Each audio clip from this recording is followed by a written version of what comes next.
حضرت ابو ہریرہ رضی اللہ تعالیٰ عنہ سے روایت ہے کہ ایک دن رسول اللہ صلی اللہ علیہ وآلہ وسلم لوگوں کے سامنے تشریف لائے۔ ایک شخص آپ کے پاس آیا اور عرض کیا، اے اللہ کے رسول، ایمان کیا ہے؟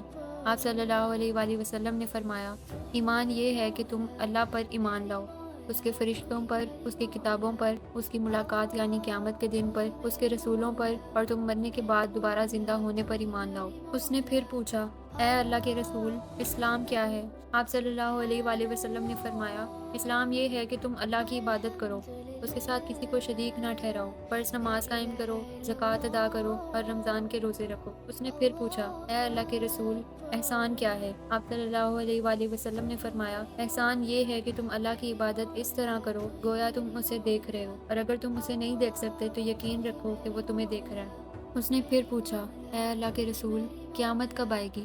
آپ صلی اللہ علیہ وآلہ وسلم نے فرمایا، جس سے اس کے بارے میں پوچھا جا رہا ہے وہ پوچھنے والے سے زیادہ نہیں جانتا، البتہ میں تمہیں اس کی کچھ نشانیاں بتاتا ہوں۔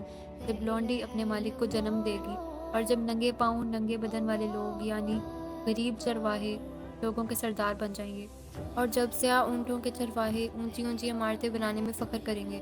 یہ قیامت کی کچھ نشانیاں ہیں۔ پھر آپ صلی اللہ علیہ وآلہ وسلم نے فرمایا، قیامت ان 5 چیزوں میں سے ہے جن کا علم صرف اللہ ہی کو ہے۔ پھر آپ صلی اللہ علیہ وآلہ وسلم نے یہ آیت تلاوت فرمائی، بے شک اللہ ہی کے پاس قیامت کا علم ہے، اور وہی بارش نازل کرتا ہے، اور وہ جانتا ہے جو کچھ رحموں میں ہے، اور کوئی شخص نہیں جانتا کہ وہ کل کیا کمائے گا، اور کوئی نہیں جانتا کہ وہ کس زمین میں مرے گا، بے شک اللہ ہی علم والا خبردار ہے۔ حضرت ابو ہریرہ رضی اللہ تعالیٰ عنہ فرماتے ہیں، پھر وہ شخص واپس چلا گیا۔ رسول اللہ صلی اللہ علیہ وآلہ وسلم نے فرمایا، اس آدمی کو میرے پاس واپس لاؤ۔ صحابہ گئے مگر وہاں کسی کو نہ پایا۔ اس پر رسول اللہ صلی اللہ علیہ وآلہ وسلم نے فرمایا، وہ جبرائیل تھے جو لوگوں کو ان کے دین کی تعلیم دینے آئے تھے۔